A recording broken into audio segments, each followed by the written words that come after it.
ay shacabka ogaadaan BBC London ayaa igu tiri waxa qofka BBC London ayaan maalin walba dhageystaa waxaan jiraa 68 sano anigoo jira 18 sano ayaan BBC London dhageysigeeda bilaabay yoonkii maalin kasta 3 jeer ayaan dhageystaa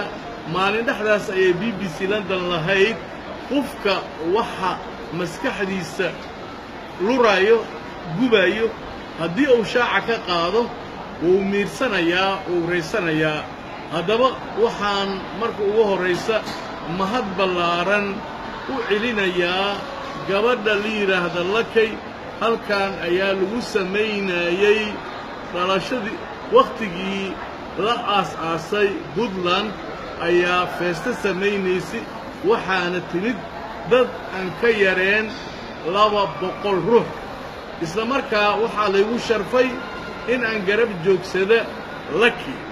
anigoo guuskayga 4 sano oo kicin sida la wada ogsoon yahay hooyada hadday cunuga naaska siinin naaska hooyo waa gurayaa haddii saca la lisinna wuu gurayaa ninka raggana hadduu muddo wax wasin wuu gurayaa 4 sano aniga oo guuskayga aan gelinin ee guuskii uu iga damay ee moodayay inba mar dambe uu guuskayga ka caynin ayaa Lakay ayaan soo garab joogsaday gacanteeda markaan qabtay guuskii baa ii kacay sharaf ha gaarta caraf ay leedahay waxaan rabay inaan dabada ka salaaxa laakiin askar baa gadaasheeda taagneed waa gabar qaali ah mahad ha gaadha gabadha wayna sharfan tahay aniga sidaydaba waxaan qabaa cudur la yiraahdo maniika saswaale afka Talyaaniga maniika saswaale waxa la yiraahdaa